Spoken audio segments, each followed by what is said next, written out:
ঠান্ডা ঠান্ডা এক গ্লাস পানি নিয়ে আসো তো।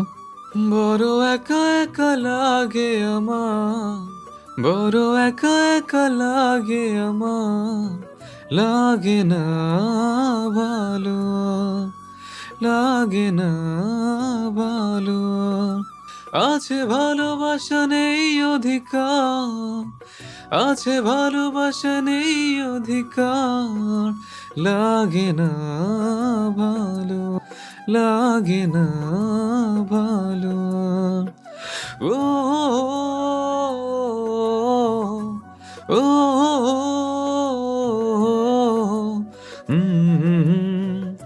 আহা লা লা লা। চলে গেল 2 দিন। হাফসার আর ইমরুলের সম্পর্ক আগের থেকে আরো ফ্যাকাশে হয়ে উঠতে লাগলো।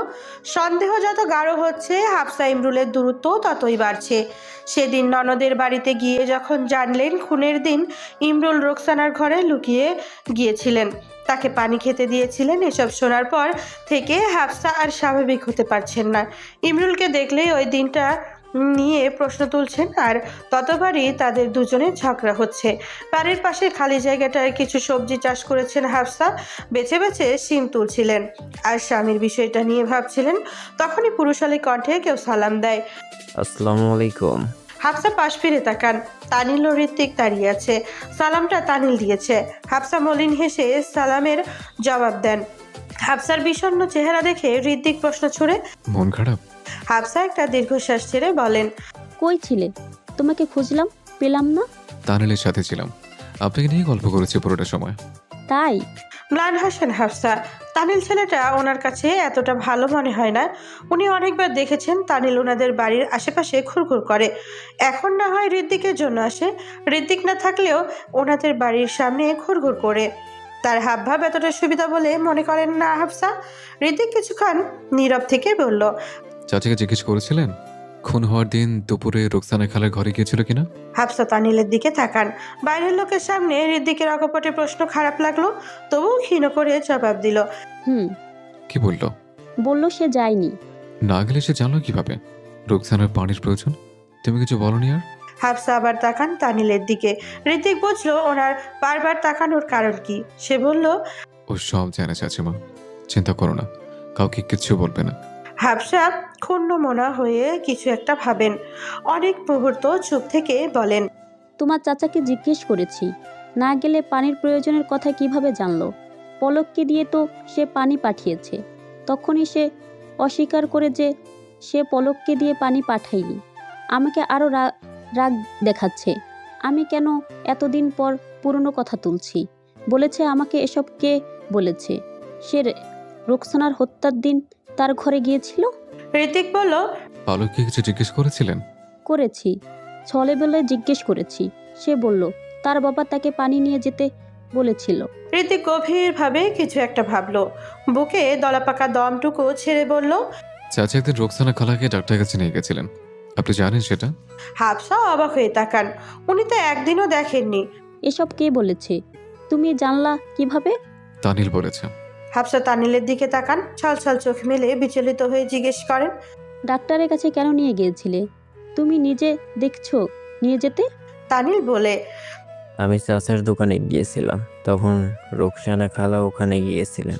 বোরকা পরা ছিল, তাই কোনো ক্রেতা ভেবেছিলাম, কিন্তু চাচা আমাকে বললেন আমার বোন খুব অসুস্থ, ওকে ডক্টর দেখাবো, তুমি আধা ঘন্টা আমার দোকানে বসো। তারপর রোকসানা খালাকে নিয়ে তিনি গাড়িতে করে চলে যান। আমি তখনও জানতাম না এটা রোকসানা খালা। আসার পর জিজ্ঞাসা করলাম, চাচা আপনার কোন বোন অসুস্থ? তখন উনি রোকসানার নাম বলেন। কেন গিয়েছিলেন, কিসের জন্য গিয়েছিলেন জানি না, আমি তো সন্ধ্যার চোখেও দেখিনি বিষয়টা। ঋত্বিক তো আর সন্দেহের কথা বলে এটা মাথায় আসলো। হাফসা সিম তোলা বন্ধ করে দিয়ে ঠায় দাঁড়িয়ে রইলেন। ওনার ভেতরে দুমড়ে মুচড়ে যাচ্ছে। একের পর এক সত্য সামনে আসছে। সত্যগুলো চোখে আঙ্গুল দিয়ে দেখিয়ে দিচ্ছে ইমরুল মিথ্যে। হাফসার সন্দেহই সত্যি। ঋত্বিক হাফসার গালে বেয়ে পড়া জল মুছে বলল, চাচাকে খুব ভালোবাসো তাই না? ফুপিয়ে কেঁদে উঠলেন হাফসা। কাঁদতে কাঁদতে বললেন, এই মানুষটার সাথে আমি 25 বছর সংসার করেছি, অথচ এত কাছে থেকেও আমি বুঝতেই পারিনি সে দিনের পর দিন আমাদের ঠকিয়ে গিয়েছে। এত বিশ্বাস করতাম আমি, ভাবতাম তার কাছে আমি আর আমার মেয়েরা পৃথিবীর সব কিছু, অথচ তার জন্যই আমার মেয়ের সাথে। থেমে গিয়ে কাঁদছেন হাফসা। ঋদ্দিকের খুব খারাপ লাগলো। সে হাফসার মাথায় একটা হাত রেখে বলল, চাচিমা, নিজেকে শান্ত করুন। কিভাবে শান্ত করব বলো?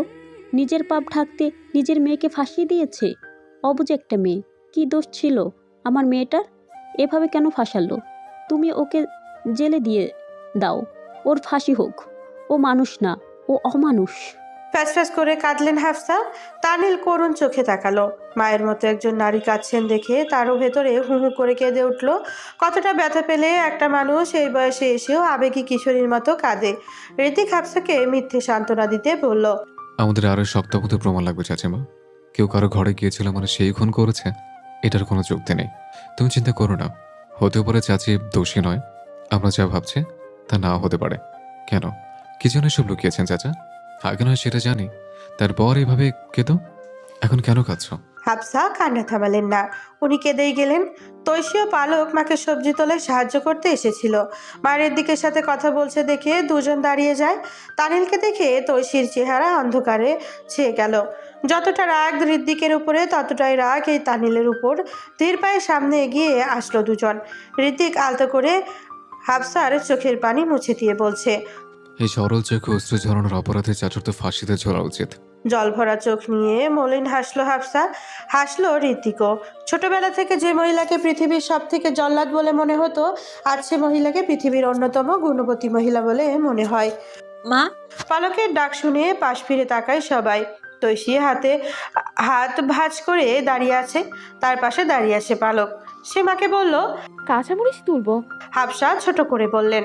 হুম। ঋদ্দিক ওদের শুনিয়ে শুনিয়ে বলল, তাহলে আমরা যাই চাচিমা, কারো আবার আপনার সাথে আমাকে দেখলে গলা শুকিয়ে যায়। ঋতিক তেরসা চোখে তাকালেন। ক্ষীণ তার চাহনি, চেহারায় নৈসর্গিক ভাব থাকলেও চোখে যেন ধারালো ছুরির কোপ।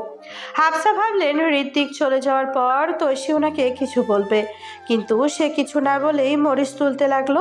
পালক তৈশীকে চাপা গলায় বলল, আপু, মায়ের দিকে তাকাও, মূর্তির মতো দাঁড়িয়ে আছে। কিছু একটা কাহিনী আছে পালু। মায়ের এই পরিবর্তন এমনি এমনি হয়নি। পালক কিছু বলল না। যত যাই বলুক, মা ঋদ্দিকের সাথে ভালো ব্যবহার করছেন দেখে খুশি লাগছে তার। সৌমিককে কথাটা জানানোর পরে সেও খুশি হবে হয়তো। ভাবতেই পালকের মন ছটফট করতে লাগছে সৌমিককে বিষয়টা জানানোর জন্য। সবজির বাগান থেকে এসে ফোন হাতে নিয়ে সৌমিকের নাম্বারে ডায়াল করলো। কল গেল না। পালক পরপর কয়েকবার চেষ্টা করে ব্যর্থ হয়। সে হোয়াটসঅ্যাপে ঢুকে মেসেজ দিতে গিয়ে হয়ে যায়। সৌমিক তাকে ব্লক করে রেখেছে। হোয়াটসঅ্যাপ, ফেসবুক সব জায়গা থেকে ব্লক। পালক নির্বাক হয়ে ফোনের দিকে তাকিয়ে রয়। প্রকৃতি জুড়ে বইছে তপ্ত হাওয়া। কাঠফাটা রোদ, ক্লান্তি আর অবসাদ মিলে চারিদিকটা নিস্তব্ধতা। সূর্য যেন মাথার ওপরে অগ্নিরশ্মি ঢালছে।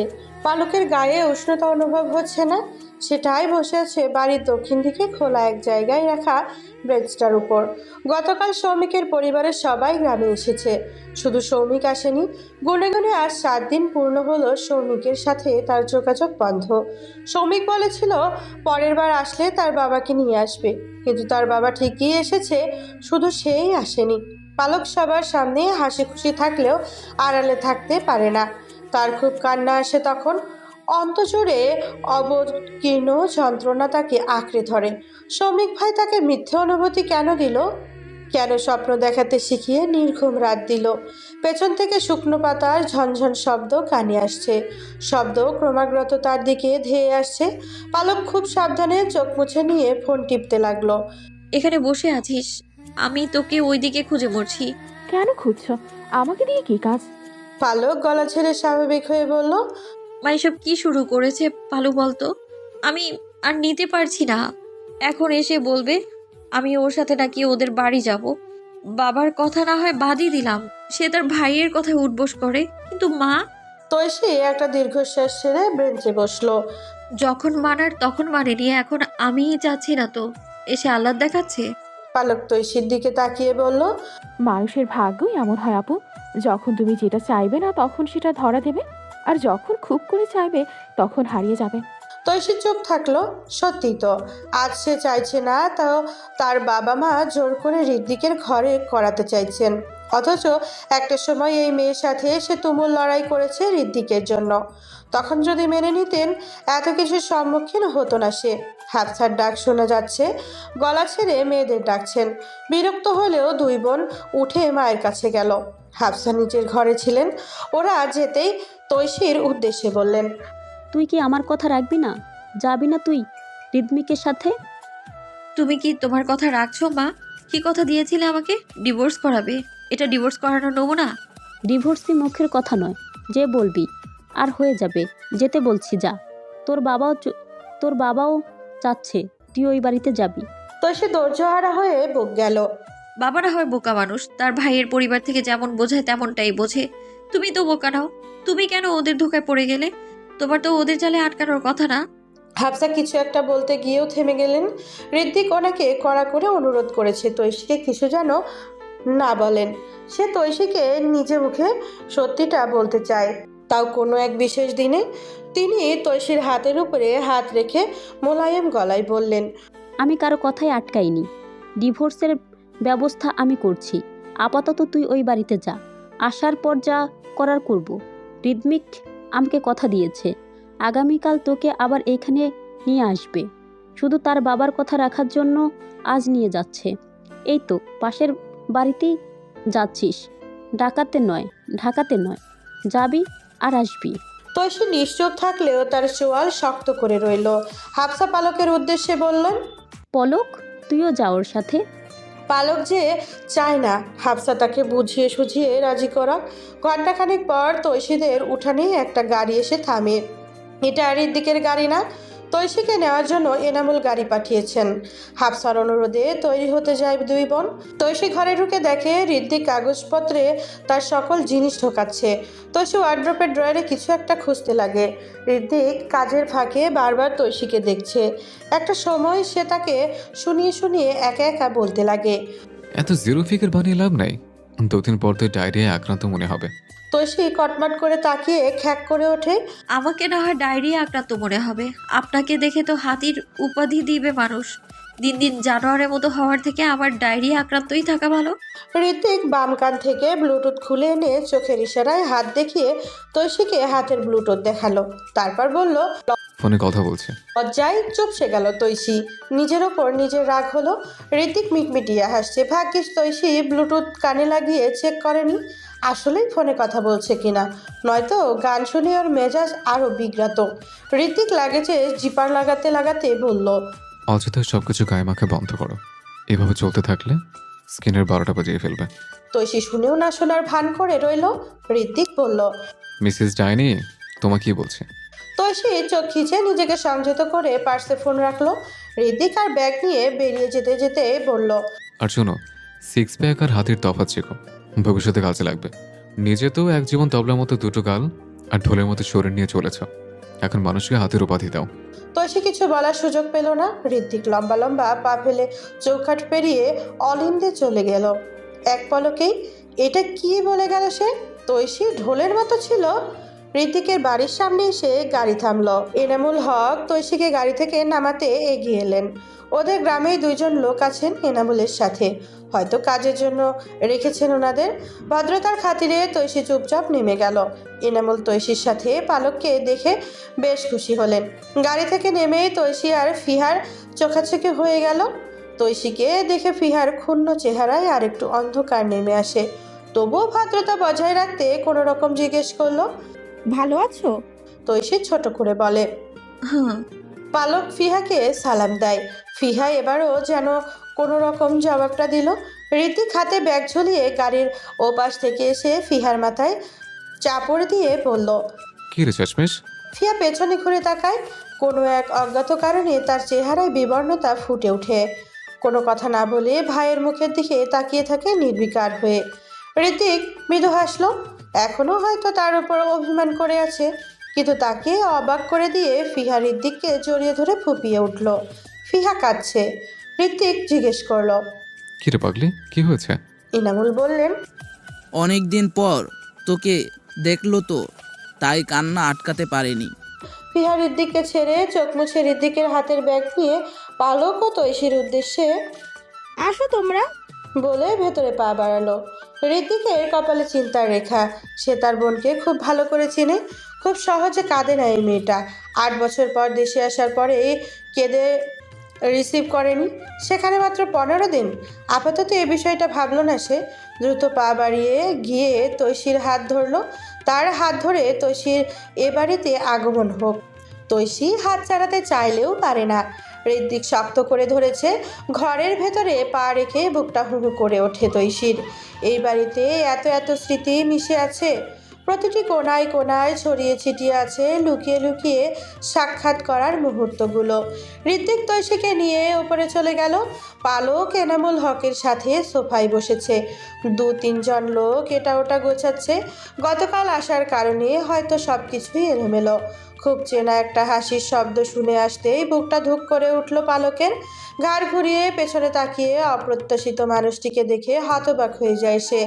ফোনে কারোর সাথে কথা বলছে, হাসছে সৌমিক। পালক মুখ ফিরিয়ে নিল। বুকের ভেতর অজস্র ব্যথা অনুভব করছে।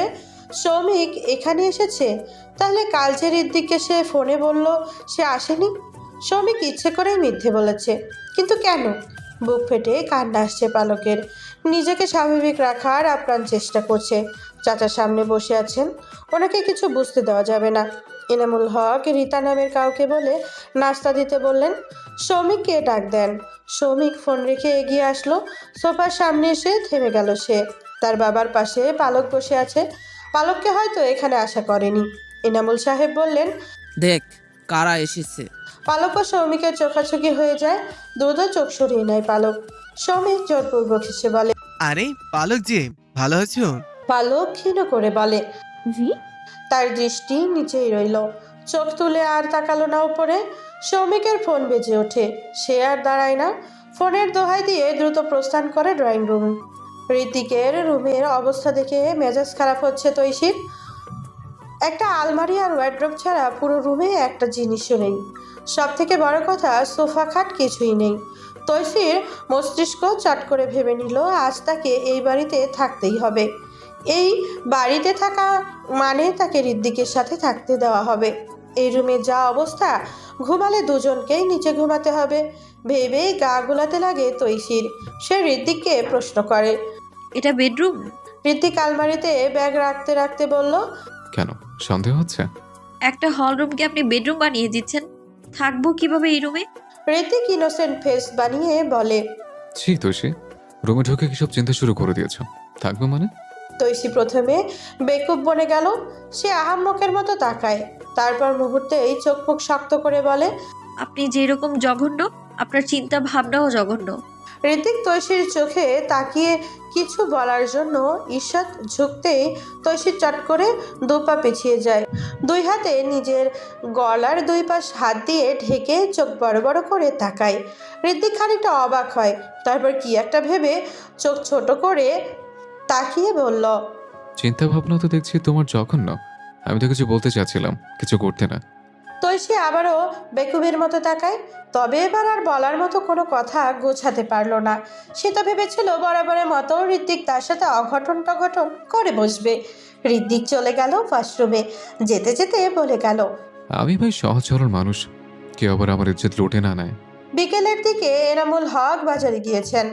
তানিলও তার বাবাকে বাজারে পেয়ে জোরপূর্বক ওনার সাথে নিয়ে আসেন। তানিলের বাবা এক কথায় আসতে চাইলেও তানিল আসতে চায়নি। এনামুলে জোরাজোরিতে পারলো না। ছোট থেকে তানিলের ওপর নিজের ছেলের মতো অধিকার খাটিয়েছেন।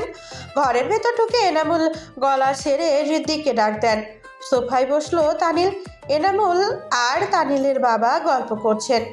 এনামুল একে একে গ্রামের সবার কথাই জিজ্ঞেস করছেন। ঋতিকের মায়ের রুম থেকে বেরিয়ে ড্রয়িং রুমে আসলো। উনি তার সাথে কথা বলছেন না।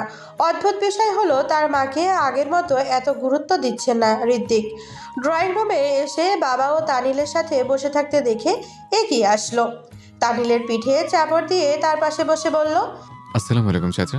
তানিলের বাবা সালামের জবাব দেন। কিছুক্ষণ আলাপ করে তানিলের বাবা বললেন, সৌমিক ও ফিয়া মামনি কোথায়? ওরা আসেনি? এসেছি তো। বলে ছেলে মেয়েদেরকে ডাক দেন এনামুল হক। কিছুক্ষণ পর ফিহা আসে। তানিলের বাবাকে সালাম দিয়ে দাঁড়ায় সে।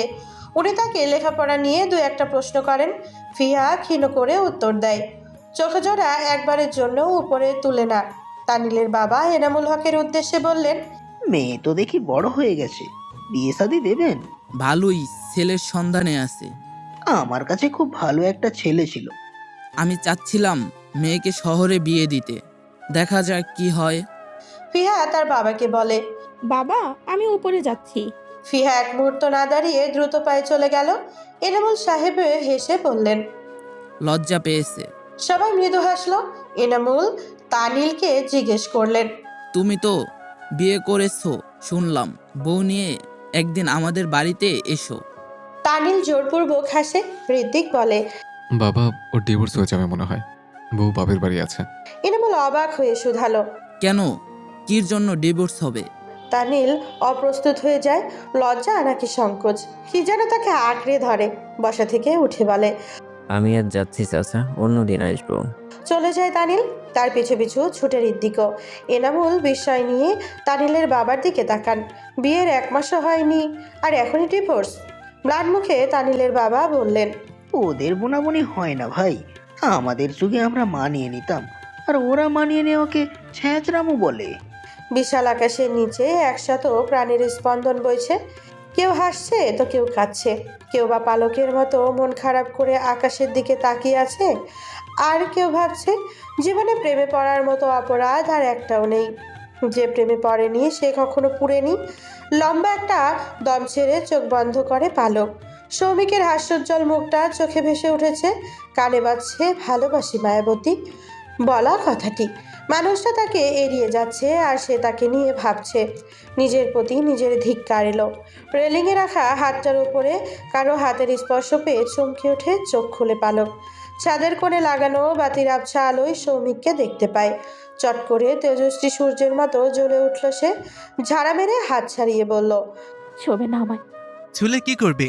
ফাঁসিতে ঝুলাবে নাকি যাবজ্জীবন কারাদণ্ড দেবে? হাত ছাড়ুন। না ছাড়লেই? আপনার বাবাকে ডাক দেবো? সৌমিক কিঞ্চিৎ শব্দ করে হেসে ওঠে। তারপর পালকের মুখের কাছে দাঁড়িয়ে বলল, রাগ করে আছো? পালক অগ্নি চোখে তাকায়। এতটা দিন ধরে পালককে ইচ্ছে মতো পড়িয়ে আজ হুট করে এসে ভালোবাসা দেখাচ্ছে। যা ইচ্ছে তাই। সৌমিক পালকের একদম মুখোমুখি দাঁড়িয়ে বলে, ফোন হারিয়ে ফেলেছিলাম, সরি। আবেগী আহ্লাদি মনটা ডুকরে ওঠে পালকের। কিছু বলতে পারে না আর। খুব কান্না পাচ্ছে। এতক্ষণ ভেবেছিল সৌমিক যদি কখনো সামনে আসে নিজের দুর্বলতা দেখাবে না, কিন্তু তা পারছে না। মানুষ কল্পনার মতো কেন শক্ত নয়। সৌমিক পালকের থুতনিতে হাত রেখে মুখ তুলে ধরে। জলে টয়টুম্বুর চোখে বাঁধ ভেঙে যায়। বৃদ্ধা আঙ্গুল দিয়ে চোখের জল মুছে কোমল গলায় বলল, ভালোবাসি তো। পালক ডুকরে উঠল। তার গালে আলতো করে রাখা সৌমিকের হাতের ওপর নিচের হাত রাখে। বেহায়া মন তাকে নির্লজ্জ বলে দিয়েছে। সে চাইলেও আগের মতো হতে পারছে না। সৌমিকের স্পর্শ কোমল স্বর তাকে আহত করছে বারংবার। মস্তিষ্ক একবারও ভাবছে না সৌমিক সত্যি বলছে নাকি মিথ্যেই। ডিনার টেবিলে যাওয়ার জন্য অনেকবার ডাকা হয়েছে তৈশীকে। সে যায়নি। খিদে নেই তাই খাবে না বলে দিয়েছে। ইনামুল সাহেব বেশ কিছুক্ষণ ধরে দরজায় ডাকছেন, তবে তৈশীর কোনো সাড়া নেই। সে ইচ্ছে করে সাড়া দিচ্ছে না বুঝতে পারছেন। শেষমেশ পালক আসে ডাকতে। পালককে ডাক শুনে দরজা খুলে দেয় তৈশী। পালক ভেতরে ঢুকে ঈষৎ কপাল কুঁচকে নেয়। রুমের ভেতরটা দেখে বেশ অবাক হলো বটে। প্রয়োজনের কথা ছেড়ে দিয়ে সে প্রশ্ন করলো, এ রুমে খাট নেই? তৈশী প্রতি উত্তর না দিয়েই বলে, কেন এসেছিস সেটা বল। পালক শব্দ করে শ্বাস ছেড়ে বলে, খেতে রাখছে সবাই। তুই যা। তুমি না গেলে আমি যাব কিভাবে? আমি যাব না। তোর খাওয়ার হয় তো তুই গিয়ে খেয়ে নে। তুমি না গেলে আমি যাব না। কাল তো বাড়িতে চলে যাব। এক রাত উপোস থাকতে পারবি না? তৈশীর কণ্ঠে বিরক্তি। পালকের গলা অসহায় শোনায়। দুপুরেই তো খাইনি, খিদে লাগছে খুব। তুমি না গেলে এইবারও খাওয়া হবে না। তৈশীর ভেতর কেঁদে উঠল। সত্যি তো, পালক দুপুরে খায়নি। তার জন্য বোন উপোস থাকবে? দলাবাদা ব্যর্থ শ্বাসটুকু ছেড়ে বলল, চল। ড্রয়িং রুমে এসে প্রথমে ঋত্বিকের চোখাচোখি হয়ে যায় তৈশীর।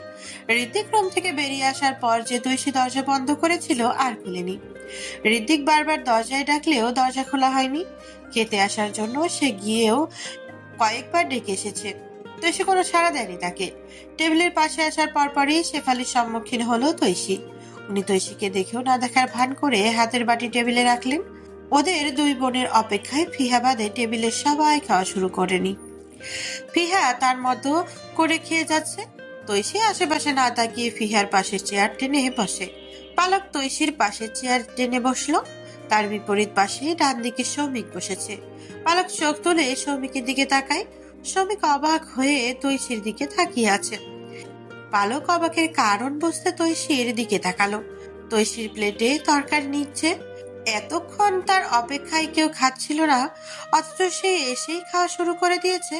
কারো খাওয়া শুরু হয়নি। পালক নিজেও না খেয়ে বসেছিল বোনের জন্য, আর সে এসেই কারো অপেক্ষা না করে খাওয়া শুরু। শেফালি কেমন তীক্ষ্ণ চোখে তাকালেন। ফিহা খেতে খেতে একবার তৈশির দিকে তাকালো। তার মনে হতে লাগে তৈশি তার পাত্তা না দেওয়াকে পাত্তা দিল না। এনাবল বিষয়টা এড়ানোর জন্য তারা দিয়ে বলেন, খাওয়া শুরু করো সবাই, ঠান্ডা হয়ে যাচ্ছে তো। ঋতিক ও শ্রমিক এবার খাওয়া শুরু করলো। শ্রমিক মুখে ভাত তোলার আগে ফিয়াকে উদ্দেশ্য করে, রূপসা খেয়েছে? ফিহা খেতে খেতে বলল, ওর শরীর খারাপ, ঘুমিয়ে গেছে। কিরে, আসার পর থেকে দেখছি রূপসার খুব খেয়াল রাখছিস, কোনো ব্যাপার স্যাপার নাকি? ঋতিক বলল। শ্রমিক তার বাবার দিকে একবার তাকায়, যেন ওনার সামনে কথাটা বলা উচিত হচ্ছে না। ঋতিক মিটমিট হেসে খাওয়া মনোযোগী হলো। পালক মুখের ভাতটা একটু কষ্ট করে গিলল। রূপসা তো শ্রমিকের দিকে ড্যাব ড্যাব করে তাকিয়ে থাকতো। ওই মেয়েটা এইখানে কই? পালক তো দেখলো না। এই মেয়ের জন্যই কি শ্রমিক তার সাথে এতদিন যোগাযোগ করেনি? পালক নিজের চিন্তাকে আজাইরা ভাবলো। শ্রমিক তো বলেছে তার ফোন হারিয়ে গিয়েছিল। এমনও তো হতে পারে ঋত্বিক ভাই মজা করেছে। আবারও খেতে লাগে পালক, কিন্তু মনটা ওই সন্দেহর তীরে বারবার আটকাচ্ছে। খাবার শেষ করে রুমে আসে তৈশি। একটু তাড়াহুড়ো করে খেয়েছে সে, যেন ঋত্বিক রুমে ঢোকার আগে এসে দরজা বন্ধ করে দেয়। ঋত্বিকের রুমে ঢোকার কোনো সুযোগ সে দিবে না। এই রুমে কি কি ফার্নিচার ছিল সবই জানা আছে তৈশির। সবকিছু যে ঋত্বিক ইচ্ছে করে সরিয়েছে এটা বুঝতে পারছে। দরজা লক করে ওয়াশরুমে যায়। এখন অবশ্য ঋত্বিক আর রুমে আসতে পারবে না। মিনিট পাঁচেক পর ওয়াশরুম থেকে বের হয় তৌসি। ফ্লোরে তাকিয়ে তার চোখ ছানা বাড়া হয়ে যায়। ঋত্বিক তোষকের ওপর চিটপটাং হয়ে ফোন টিপছে। সে তো ভালোভাবে দরজা বন্ধ করেছিল, তাহলে এই লোকটা আসলো কিভাবে? তৈশি দ্রুত গিয়ে দরজা আবার লক করে টেনে দেয়। না, টানলেও খুলছে না, লক ঠিকই আছে। তাহলে তৈশির চোখে নেমে আসে রক্তিম ক্রোধ। ঋত্বিক তা উপেক্ষা করে শোয়া থেকে উঠে তার অভ্যাসগতভাবেই পেছনে দুই হাত ভর করে অলিঢ হয়ে বসলো। তৈশির গলায় আসা কথাগুলো গলায় চেপে নিয়ে নিজেকে বশীভূত করে বলল, আপনি অন্য রুমে গিয়ে ঘুমান। আমার রুম আর আমাকে বের করে দেওয়া হচ্ছে কোন অধিকারে? স্বামীর সম্পত্তি। কথা বাড়ানো ছাড়া কিছু পারেন না আপনি? ইচ্ছে করে রুমের ফার্নিচার সরিয়েছেন, মনে করেছেন আমি কিছু বুঝি না? তৈশি কটমট করে তাকায়। ঋত্বিক দাঁড়িয়ে তৈশির সামনে এসে বলল, কি বলছো শুনি? তৈশি উত্তক্ত হয়ে মুখ ফিরিয়ে দাঁড়িয়ে আছে। ঋত্বিক বলল, বলো কি বুঝছো? তোমার মাথায় কি ওইসব চিন্তা ছাড়া কিছু আসে না? না, আসে না, কারণ আপনি মানুষটাই ওইরকম জঘন্য। ভুলিয়ে ভালিয়ে আমাকে ওখানে নিয়ে আসার পেছনে আপনার খুব খারাপ মতলব আছে নিশ্চয়ই। তোমাকে আমি ভুলিয়ে ভুলে নিয়ে এসেছি। আমি একবারও তোমাকে আসতে বলেছি, অনুরোধ করেছি যে আমার সাথে আসো? তৈশি নিজের কথাই নিজেই আটকালো। সত্যি তো, ঋত্বিক নিজে তাকে একবারও আসতে বলেনি, অনুরোধও করেনি। পরক্ষণে চিবিয়ে চিবিয়ে বলে, আপনি অনুরোধ করবেন কেন? আপনার হয়ে অনুরোধ করার জন্য আমার মা আছে না, সে তো এখন সম্পূর্ণই আপনার বশে। ঋত্বিক একগাল হেসে তোষকের ওপর ফোন ছুড়ল। তৈশি বলল, আপনি বারান্দায় যান, আমি রুমে ঘুমাবো। সমস্যা যেহেতু তোমার, তাহলে তুমি বারান্দায় যাও, আমি রুমে ঘুমাবো, কারণ আমার কোনো সমস্যা নেই। তৈশি কথা না বাড়িয়ে বারান্দায় যেতে পা বাড়ায়। পর্দা সরিয়ে দরজায় তাকিয়ে দেখলো দরজায় তালা দেওয়া। সে কিছু বলার আগেই ঋত্বিক বলে ওঠে, চাবি হারিয়ে গেছে, অনেক খুঁজেও পাইনি। মস্তিষ্ক আক্রোশে ফেটে গেল। চুপ রইল তৈশি, ক্রোধ চোখে চেয়ে দেয়াল ঘেঁষে বসে পড়ল। ঋত্বিক ওয়াশরুমে চলে যায়। ওয়াশরুম থেকে এসে ঋত্বিক দেখলো তৈশি এখনো দেওয়ালে হেলান দিয়ে আছে। চোখ বন্ধ করে থাকলেও সে যে ঘুমিয়ে নেই এটা বুঝতে পারলো ঋত্বিক। তোষকে শুয়ে শুয়ে কিছুক্ষণ ফোন টিপলো, তারপর ফোন রেখে সেও ঘুমিয়ে যাওয়ার প্রস্তুতি নিল। ছাদের দিকে চোখ মেলে চুপটি করে শুয়ে আছে পালক। তার পাশে শুয়ে আছে ফোন টিপছে ফিয়া। দুজনের কেউ কারোর সাথে কথা বলছে না। পালকের মস্তিষ্ক জুড়ে শুধু সৌমিকের চিন্তা। কেন জানি রূপসাকে নিয়ে ঋদ্দিকের বলা কথাটা পালক স্বাভাবিকভাবে নিতে পারছে না। মুখে ভাত না তুলেই কেন সৌমিক রূপসার কথা জিজ্ঞেস করবে? ঋদ্দিক কেন বলল সৌমিক রূপসার খেয়াল রাখছে? এপার ওপার ভাবনায় মাঝেই পালকের মনে হলো সে এসেছে থেকে রূপসাকে দেখেনি। পালক ঘাড় ঘুরিয়ে একবার ফিহার দিকে তাকালো। ফিয়াকে কি রূপসার কথা জিজ্ঞেস করবে? পালক সাহস পেল না। ফিয়াকে যে ছোট থেকে অহংকারী বলে জানে। এই মেয়ে তার চাচাতো বোন হলেও বুঝ হওয়ার পর থেকে কখনো সামনে দাঁড়িয়ে কথা বলেনি, শুধু দূর থেকে দেখেছে। দূর থেকে দেখে ফিয়ার অহংকারী চালচলন অসহ্য লাগে। এখন যদি কিছু জিজ্ঞেস করে আর সে উত্তর না দেয়, তাহলে তো পালকই নিজেকে অপমানিত বোধ করবে। পালক মুখ ফিরিয়ে নিল। মন চাইছে না জিজ্ঞেস করতে, কিন্তু মন কি সবকিছু মানে? মিনিট পাঁচেক চুপ থেকে অধৈর্য হয়ে পড়ল। আকস্মিক মনে সাহস জেগে উঠতেই পালক বলে, রূপসা আপুও নাকি এসেছেন? ফোনে মনোযোগ রেখে ছোট্ট করে হুম। বলল ফিহা। উত্তর পেয়ে পালক তৎক্ষণাৎ প্রশ্ন ছুড়ে, তাহলে ওনাকে দেখলাম না যে? ফিহা আর কোনো উত্তর দিল না। তার কপাল কুঁচকে আছে। পালকের ইচ্ছে করছে নিজের গালে নিজে চড় দিতে। কি দরকার ছিল আবার প্রশ্ন করার? ফোনের দিকে মনোযোগ ছিল, তাই হয়তো প্রথমবার ভুল করে জবাব দিয়ে দিয়েছে। আর কোনো প্রশ্ন করে না পালক। ফিয়া অন্যদিকে ঘুরে কাত হয়। পালকও তার বিপরীত দিকে কাত হলো। ঘড়ির কাঁটা চলতে চলতে রাত 3টায় গিয়ে ঠেকলো। এখনো ঘুম নেই পালকের চোখে। চোখ বন্ধ করে ঘুমানোর চেষ্টা করছিল, তখন তার কানে ফ্যাস ফ্যাস করে কান্নার শব্দ আসে। ঘাড় ঘুরিয়ে পেছনে তাকায় পালক। ফিহা কাঁদছে। কান্নার বেগ বারবার শরীর ঝাঁকে দিয়ে উঠছে। কেন জানি পালকের খারাপ লাগলো। ফিহার কিসের এত কষ্ট যে এত রাতে মুখ চেপে কান্না করছে? আর মোনা ভেঙে চোখ খুলতেই হক চোখে উঠল তৈশী। সে ঋদ্দিকের পাশে ঘুমিয়ে আছে। সে তো দেওয়াল ঘেঁষে বসে ঘুমিয়েছিল। এখানে আসলো কিভাবে? ঋদ্দিকের একটা হাত তার পেটের উপর। দুইজনের শরীর একদম লেপ্টে আছে। তৈশীর পেটের উপরে থেকে দ্রুত ঋদ্দিকের হাত সরিয়ে লাফিয়ে উঠল। শ্বাস প্রশ্বাস অস্বাভাবিক হয়ে গেছে। তৈশী জানে তার ঘুম একটু বেশিই গাঢ়। ঘুমের ঘোরে জায়গা পরিবর্তন করারও অভ্যাস আছে। তৈশীর মাথা কাজ করছে না। সে কি নিজে এসেছে তোষকের ওপর? ঘুমের ঘোরে সে নিজেই চলে আসেনি তো? সে তো ঘুম কাতরে মানুষ। এখন যদি ঋদ্দিককে ঝাড়ি দেয় আর পরে প্রমাণ হয় সে নিজে এখানে এসেছে, তখন তো লজ্জায় মুখ খোলার উপায় নেই। তার ওড়না ঋদ্দিকের নিচে পড়ে আছে। তৈশী আস্তে আস্তে টান দিল। না, ওড়না আসছে না। একটু জোরে টান দিতে ঋদ্দিকের গা ঝাঁকিয়ে বেরিয়ে আসে ওড়না। হাই তুলে আড়মোড়া ভাগলো ঋদ্দিক। তৈশী তড়িৎ ওড়না গায়ে জড়িয়ে নিয়ে উঠে দাঁড়ায়। ঋদ্দিক পিটপিট চোখে চেয়ে ঘুম জড়ানো গলায় বলল, তুমি আমায় ধাক্কা দিছ? তৈশীর মস্তিষ্ক বোধ শক্তি হারিয়ে ফেলেছে। সে একবার দেওয়ালের দিকে তাকালো যেখানে সে ঘুমিয়েছিল। সারা রাত দেয়ালে হেলান দিয়ে ঘুমিয়ে কাটিয়ে দিলে। তোমাকে দিয়ে তো সবই সম্ভব বলে মনে হচ্ছে। তবে তুমি তোষকে ঘুমালেও পারতে। তৈশীর স্নিগ্ধ চেহারা ভরকে গেল। তার মানে ঋদ্দিক জানেই না সে ঋদ্দিকের পাশে ঘুমিয়েছিল। নিশ্চয় ঘুমের ঘরে একা একা চলে এসেছে। হায় আল্লাহ, ভাগ্যিস আগে তৈশীর ঘুম ভেঙেছে। নয়তো ঋদ্দিক আগে উঠলে তার পাশে তৈশীকে দেখে সারাদিন পচাতো। কিছু না বলে ওয়াশরুমে চলে গেল। ওপরওয়ালার কাছে লক্ষ কোটি শুকরিয়া আদায় করছে ঋদ্দিকের আগে তার ঘুম ভাঙার জন্য। যদি তার আগে ঋদ্দিক উঠে যেত তাহলে তো সর্বনাশ হয়ে যেত। ওয়াশরুমের দরজা বন্ধ করে আয়নার সামনে ঠায় দাঁড়িয়ে রইল তৈশী। পরক্ষণে নিজেই নিজের দুই গালে থাপ্পড় লাগালো। ওয়াশরুম থেকে বেরিয়ে এসে কুটিল চোখে তাকিয়ে ব্রাশটা নিয়ে রাখলো। ঋদ্দিক শোয়া থেকে উঠে বলল, আচ্ছা, তুমি কি আমার পাশে এসেছিলে? উল্টাপাল্টা কথা ছাড়া কোনো কথা বলতে পারেন না আপনি? আমার কেন যেন মনে হচ্ছিল কি আমাকে জড়িয়ে ধরে কেঁদে কেঁদে ভালোবেসে ভালোবেসে বলছিল।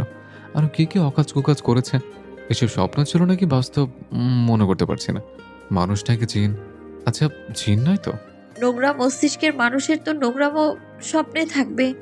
তৈশী থতমত খেয়ে জবাব দেয়। কথাটা শেষ করে অবিলম্বে রুম ত্যাগ করে তৈশী। লজ্জায় মাটির নিচে ঢুকে যেতে ইচ্ছে করছে। সত্যি সত্যি কি এসব করেছে সে? অকাজ কোকাজ বললে কি বুঝিয়েছে ঋত্বিক? ছি ছি, এত নির্লজ্জ বেহায়া হলো কবে থেকে সে? ঋত্বিক হাসতে হাসতে লুটিয়ে পড়ছে। তৈশী হৃদিকের কথাগুলো বিশ্বাস করে সারাদিন কি আফসোসটাই না করবে, কথাটা ভাবতেই হাসি পাচ্ছে। তৈশী যখন ঘুমিয়ে গিয়েছিল, হৃদিক তাকে কোলে করে এনে তোষকে রাখে।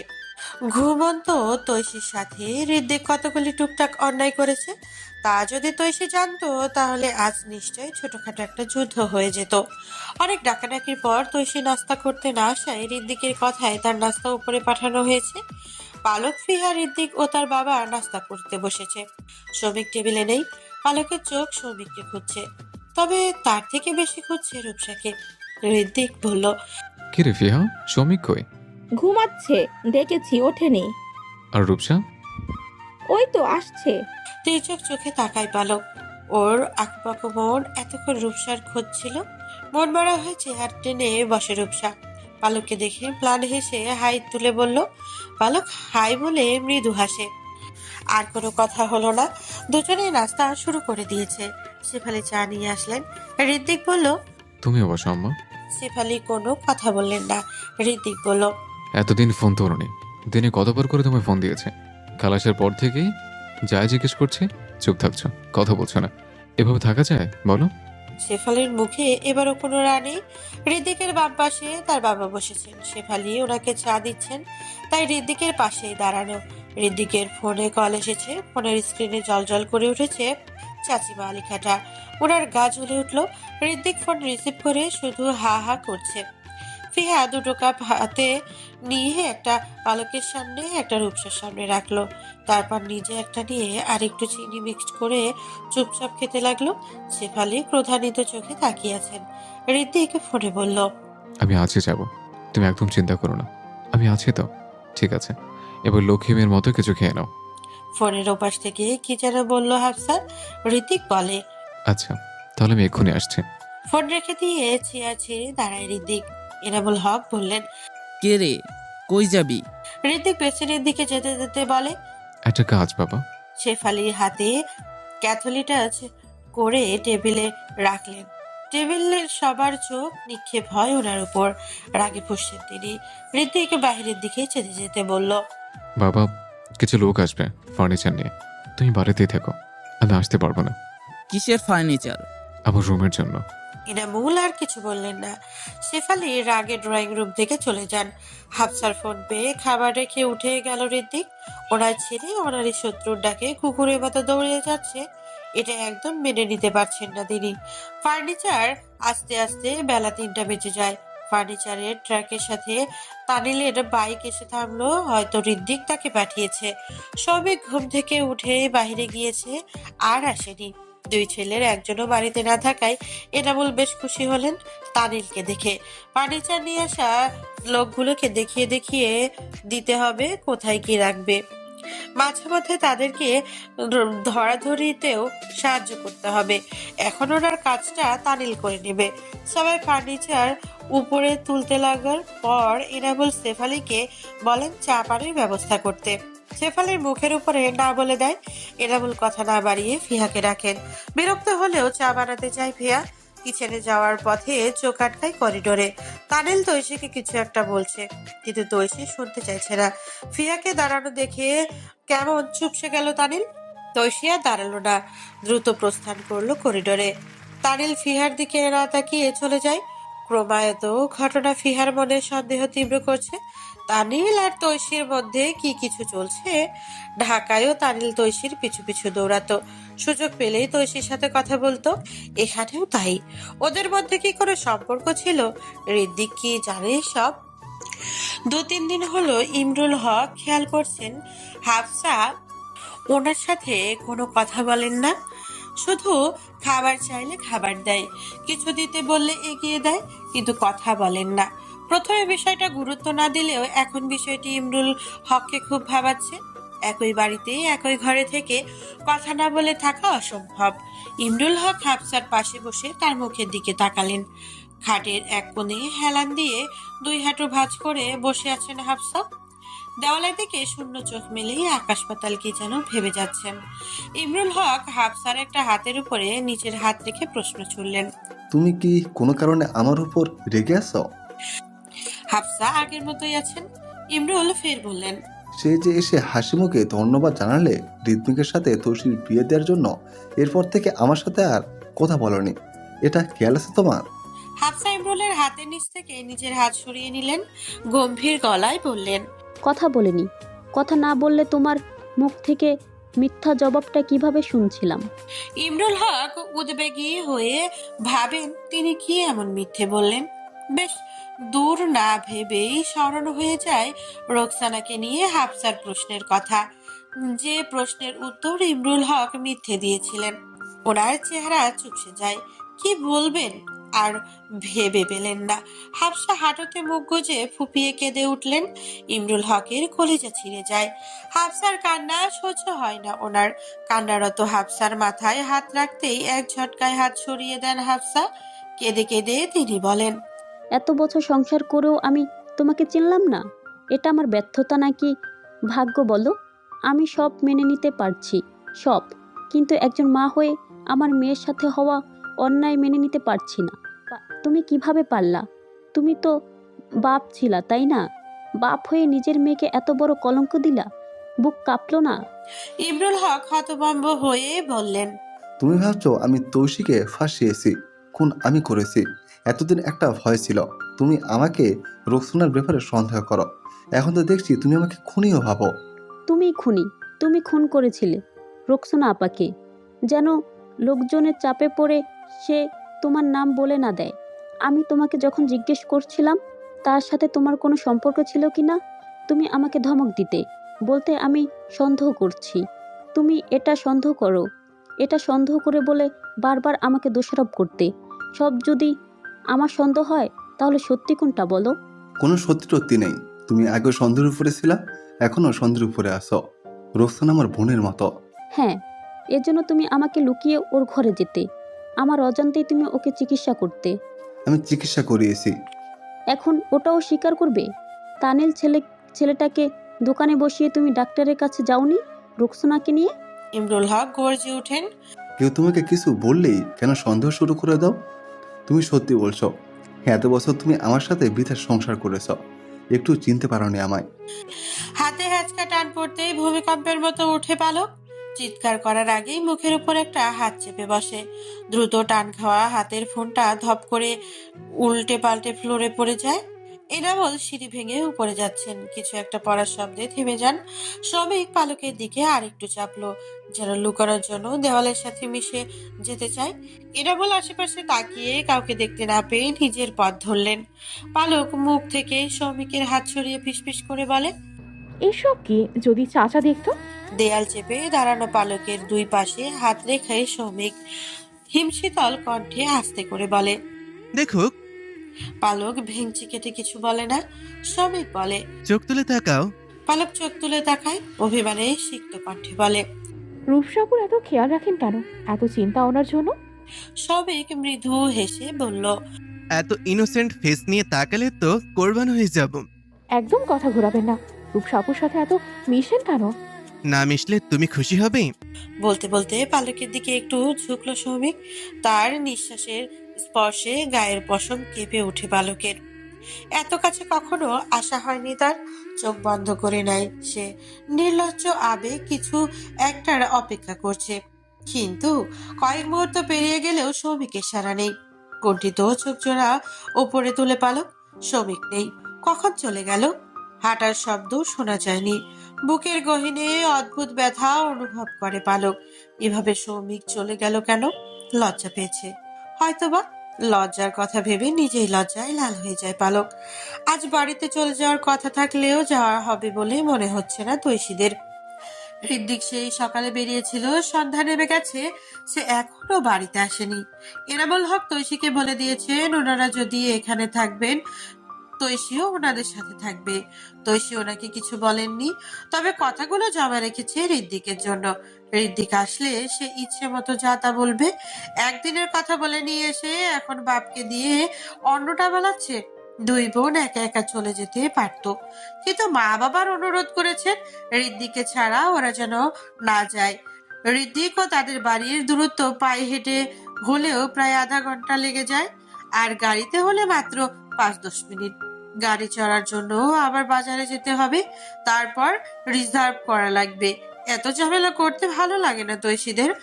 দরজায় নক পড়লো, নিশ্চয়ই দিকে এসেছে। উত্তপ্ত পা দুটো ধেয়ে গেল দরজার দিকে। দরজা খুলতেই ফিহাকে দেখে আকুচিত কপাল আর একটু কুচকায়। ফিহা রুমে ঢুকতে ঢুকতে বলল, তোমার সাথে কথা আছে, এসে বসো এদিকে। ফিহা কি নিয়ে কথা বলতে পারে আন্দাজ নেই তৈশীর। খাটের পাশে গিয়ে হাতে হাত ভাঁজ করে দাঁড়ায় ফিহা। তৈশী দরজাটে এসে ফিহার সম্মুখে দাঁড়ালো। একজনের চোখের উপরে আর একজনের চোখ স্থির, দুজনের চাহনিতে গাম্ভীর্যে মোড়ানো। দুর্বোধ্যতা ফিহা সোজা সাপটা প্রশ্ন করে, তানিল ভাইয়ের সাথে তোমার কি সম্পর্ক? এত পিছু পিছু ঘোরে কেন তোমার? তৈশীর কপালে ভাঁজ পড়ে, চোখ ছোট ছোট হয়ে আসে। ফিহা ফের প্রশ্ন করে, কোনো সম্পর্ক নাকি সে তোমায় বিরক্ত করে? বলো। তৈশী একগাল হেসে ফিহার চালচলনে বিদ্বেষী মনে হলেও সে কিন্তু তা নয়। থাকলেও এমন আজাইরা প্রশ্ন করত। এবার ফ্যাস করে দাঁত বের করে হাসে তৈশী। তার ব্যঙ্গাত্মক হাসি দেখে ফিহার চোখে এক ফোঁটা ক্রোধ নামে। তৈশী বলে, কেউ কারোর সাথে কথা বললেই সম্পর্ক আছে এমনটা ভাবতে হবে? ফিহা আগের মতোই তাকাচ্ছে। তৈশী তাচ্ছিল্য হেসে বলে, আপনার গুণধর ভাইকে মেনে নেয়ার জন্য অনুরোধ করে যাচ্ছে বেচারা। আরো কিছু একটা নাকি শোনাতে চায় যা আমি জানি না, তাই পিছু পিছু ঘুরছে। আর পরের প্রশ্নের উত্তর যদি চান তাহলে হ্যাঁ, আমি বিরক্ত হচ্ছি। পারলে আপনার ভাইয়ের বন্ধুকে বলে দিবেন উনি যেন আমার আশেপাশেও না আসে। ড্রয়িং রুম থেকে এনামুল হক আসছে। একে একে সবাইকে গলা ছেড়ে ডাকছেন, চা খেতে যাবে। প্রতিদিন সন্ধ্যায় বেশ আড্ডা হয় চায়ের।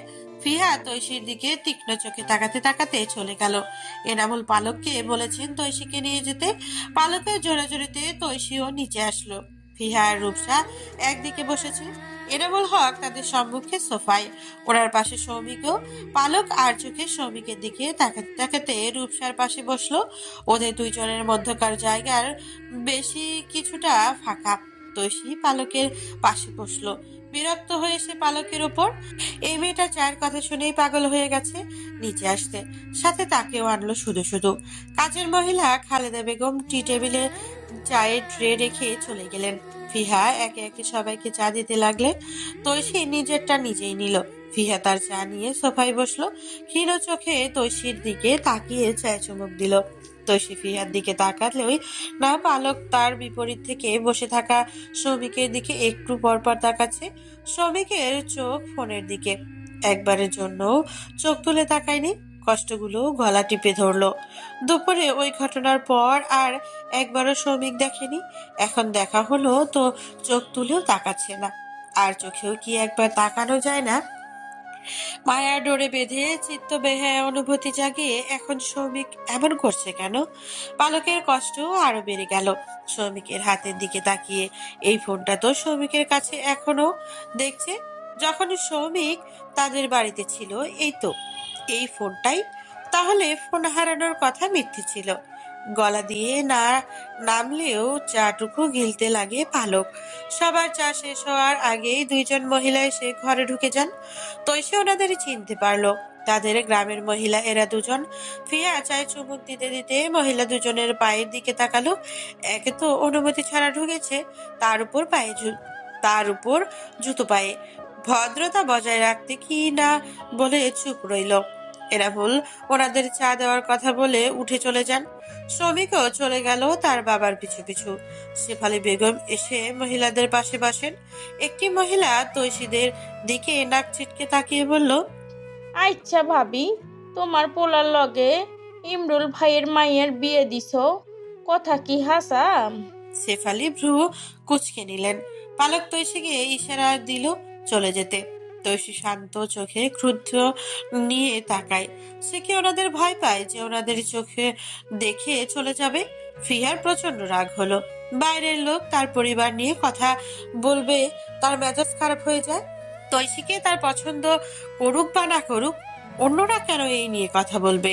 শেফালির তরফ থেকে জবাব না পেয়ে অন্য মহিলা বললেন, মাইয়া তো দুইটা, কোনটার লগে বিয়ে দিছ?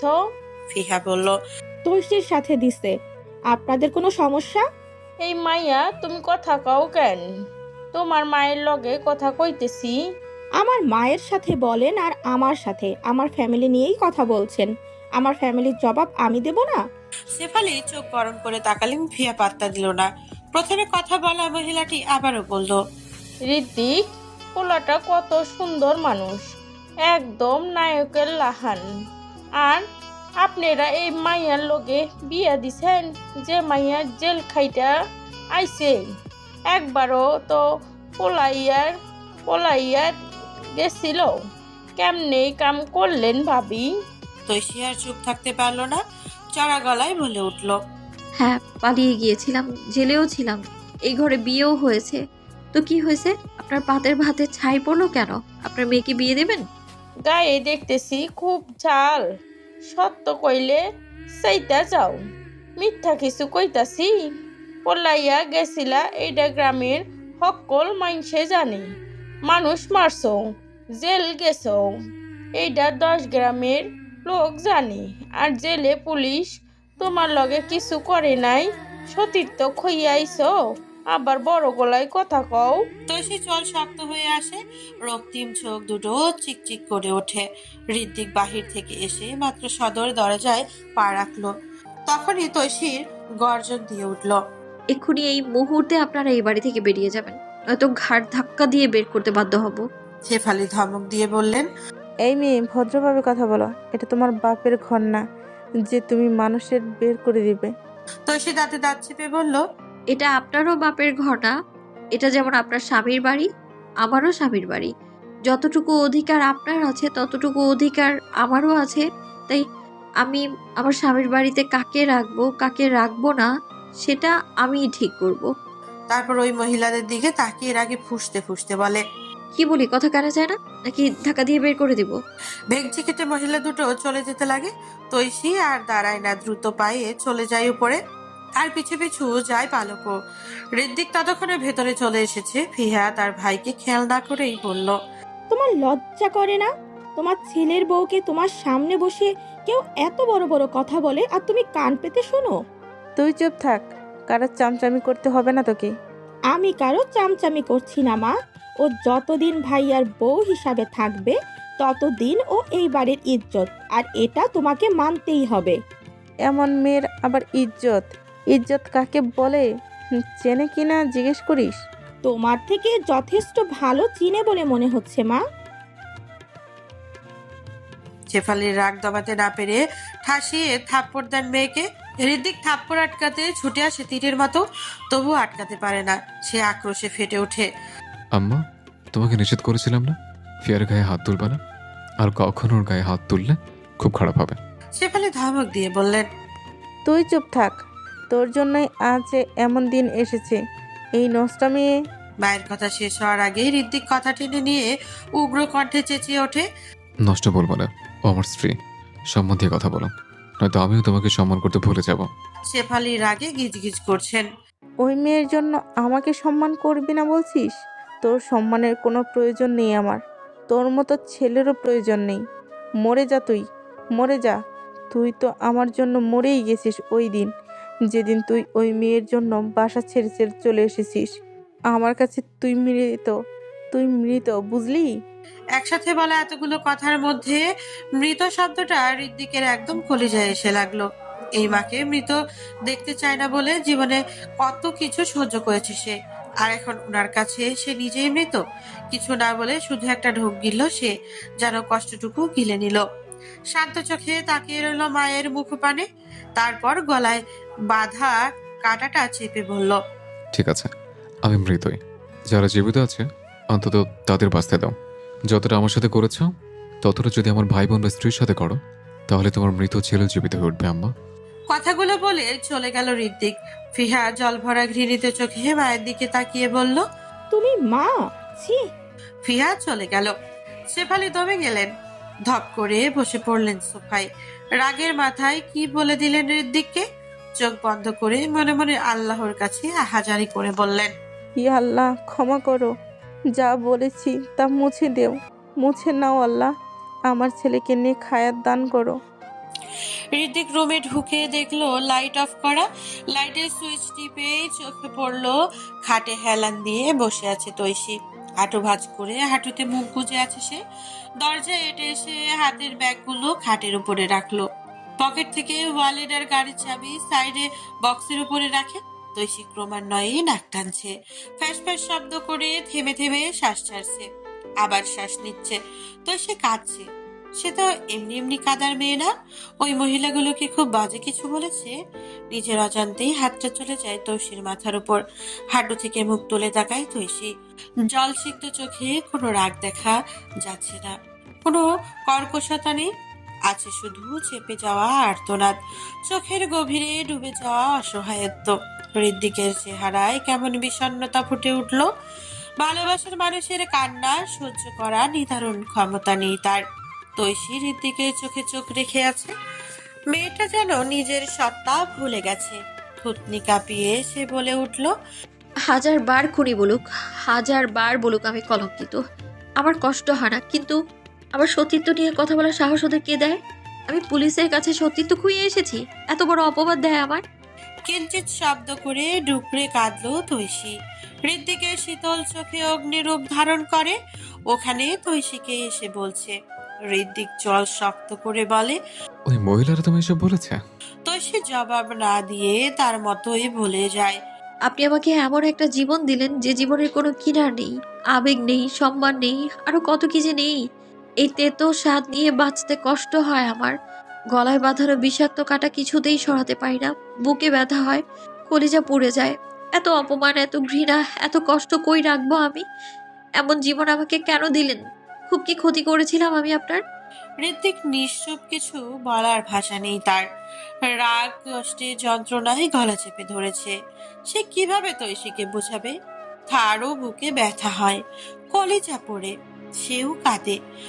বৃদ্ধা আঙ্গুলে আলতো করে তৈশির চোখের পানি মুছে দিয়ে বলল, যে ঋত্বিক তোমাকে ডুবিয়েছিল সে ঋত্বিক তোমার কিনারা হয়ে এসেছে। একবার ঝরিয়েছে, এবার নতুন করে ফোটাবো। বাকিটা জীবনের জন্য ওয়াদাবদ্ধ হচ্ছে, তুমি না মানলেও সারা জীবন তোমার পাশে থাকবো। তৈশির মাথা থেকে হৃদ্দিকের হাত সরিয়ে কাঁদতে লাগে। এখন আর হৃদ্দিকের কোনো কথা বিশ্বাস হয় না। হৃদ্দিক উঠে আসলো। কাঁদুক তৈশি, বুকের ভারী কষ্ট হালকা করুক, কাঁদতে না পারার যন্ত্রণা যে বোঝে। আলমারি থেকে টাওয়াল নিয়ে ওয়াশরুমে চলে গেল। কাঁদতে কাঁদতে তৈশি ধীরে ধীরে শান্ত হয়ে যায়। হৃদ্দিকের বলা কথাগুলো কানে বাজছে।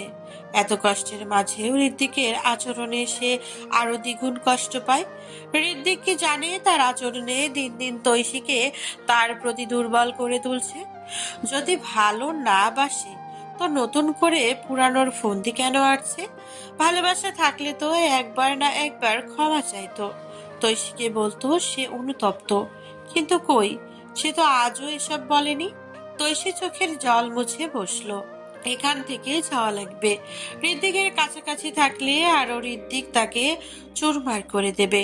সেটাই তো সুযোগ খুঁজছে। লম্বা একটা শাওয়ার নিয়ে বের হলো হৃদ্দিক। তো সে আগের মতোই বসেছিল। চোখ তুলে তাকিয়ে দেখে কোমরে টাওয়াল পেঁচানো হৃদ্দিককে। সদ্য ভেজা বলিষ্ঠ শরীর, মেদহীন পেটে মাংসপেশি 6টা ভাঁজে ফোঁটা ফোঁটা পানি জমে আছে।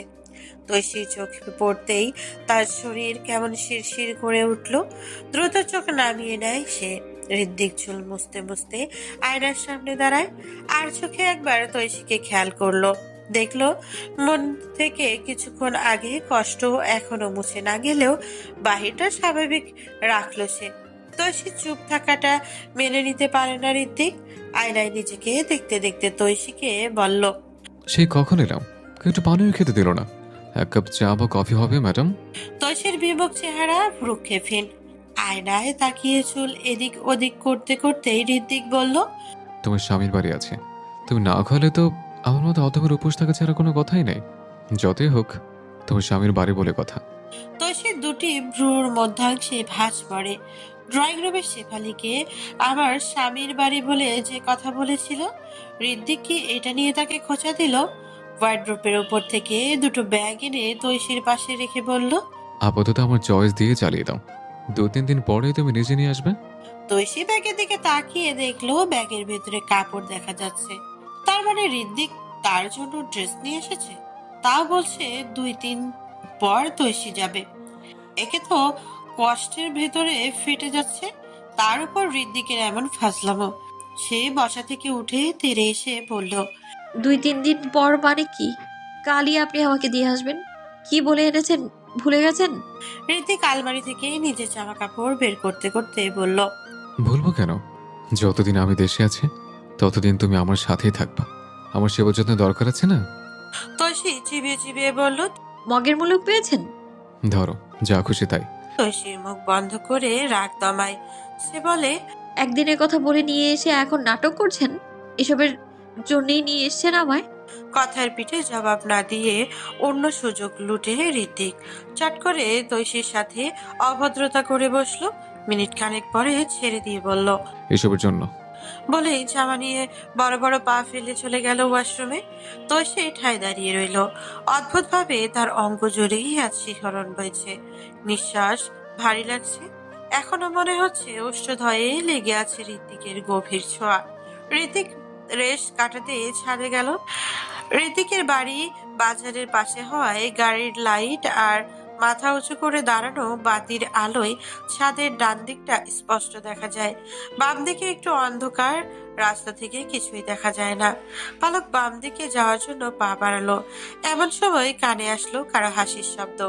পেছনে ফিরে তাকিয়ে দেখলো সৌমিক আর রূপসা রেলিং এ ধারে মুখোমুখি দাঁড়িয়ে আছে।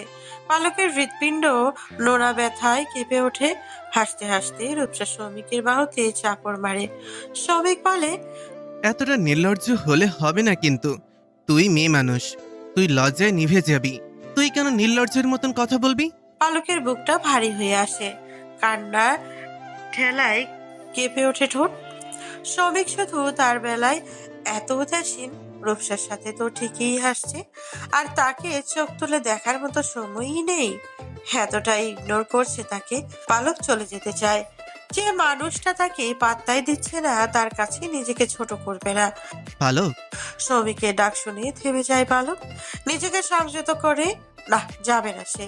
সৌমিকের থেকে যথেষ্ট দূরত্ব রাখবে এখন। সৌমিক আবার ডাকলো। পালক আর পারলো না আটকাতে। সে পেছনে তাকাতেই সৌমিক বলে, আসো। পালক আসে। সৌমিক রূপসাকে বলে, 3 কাপ চা নিয়ে আয়, তারপর 3 জন মিলে আড্ডা দেব। কথা না বাড়িয়ে চলে যায় রূপসা। সে যেতেই পালক তেজস্বী গলায় বলে ওঠে, কি মনে করেন আপনি নিজেকে? আমাকে পাত্তা না দিয়ে কি বোঝাতে চান? যা বোঝানোর সরাসরি বোঝান, এত ঘুরিয়ে পেঁচিয়ে বলার দরকার নেই। সৌমিক সরু চোখে তাকায়, অবাক হয়ে বলে, ঘুরিয়ে পেঁচিয়ে কি বুঝাবো? আপনারা বলেছিলেন আপনার ফোন হারিয়ে গেছিল, মিথ্যা বলেছিলেন কেন? সৌমিক নিশ্চুপ, যেন বলার মতো কথা খুঁজে পাচ্ছে না। পালক ফের বলল, আমার দিকে চোখ তুলে তাকানোর সময় হয় না, আর রূপসাপুর সাথে একা নির্জনে বসে কথা বলার সময় হয়। নিজে মুখে খাবার তোলার আগে রূপসা খেয়েছে কিনা সেটা জিজ্ঞেস করেন। সবই মনে থাকে, শুধু আমার ব্যাপার ছাড়া। শ্রমিক পকেটে 2 হাত গুজে রেলিং এ হেলান দিয়ে দাঁড়িয়ে আছে। এক পায়ের সামনে দিয়ে আরেক পা ভাঁজ করে রেখেছে কিছুটা। পালকের কথা শুনে সে বলল, তোমাকে এখানে দাঁড় করানো আমার ভুল হয়েছে, সেটাই বোঝাচ্ছ? কেন করছেন এসব আপনি? এখন ঝগড়া করবে? হ্যাঁ করব। আপনি জোর করে এই সম্পর্কে আমাকে নিয়ে এসেছেন, এখন আপনাকেই এর কৈফিয়ত দেওয়া লাগবে। কি শুনতে চাও তুমি? সেটাই, যেটা আপনার ব্যবহার দিয়ে আমাকে বোঝাতে চাচ্ছেন। শ্রমিক বেশ কিছুক্ষণ চুপ থেকে একটা দীর্ঘশ্বাস ছেড়ে বলল, কিছু বলছেন না কেন? রূপসাকে আপনার ভালো লাগে, সেটা বললেই পারেন। তুমি অনেক সুন্দরী পালক, কিন্তু স্মার্ট না। তোমার মধ্যে গ্রাম্য গ্রাম্য একটা আঁচ পাওয়া যায়, যা আমার সাথে যায় বলে মনে হয় না। পালক স্তব্ধ হতভম্ব হয়ে যায়। শূন্য চোখ মেলে চেয়ে রয় শ্রমিকের মুখ পানে। শ্রমিক তাকে খেদ বলে বোঝাচ্ছে। তার মানে এতদিন সবকিছু শুধু সময় কাটানো ছিল। চোখ দুটো ঝলে ভরে উঠল। মাথা হালকা করে উপর নিচ করে ধরা গলায় বলল, বুঝেছি, আরও আগে এটা বুঝলে ভালো হতো। আর কখনো আমার সামনে আসার চেষ্টা করবেন না। বলেই চলে যায় পালক। এক দণ্ডও থামে না। শ্রমিক আগের মতো দাঁড়ানো অবস্থায় থেকে আকাশের দিকে মুখ তুলল। মিনিট খানিক পরে রূপসা চা নিয়ে আসে। এসে আশেপাশে চোখ বুলিয়ে পালককে না দেখে বলে, পালক চলে গেল? শ্রমিক পকেটে হাত ছেড়ে সোজা হয়ে দাঁড়িয়ে গম্ভীর মুখে বলে, দে চা দে। ছাদ থেকে রুমে খুব স্বাভাবিকভাবেই আসলো পালক। ফিহা রুমে নেই। কাঁপা কাঁপা হাতে বাবার নাম্বার বের করে ফোন দিল। উনি ফোন তুলছেন না। তার মায়ের নাম্বারে ফোন দিল। 2 বার ফোন দেওয়ার পর উনি রিসিভ করেন। পালক বলে,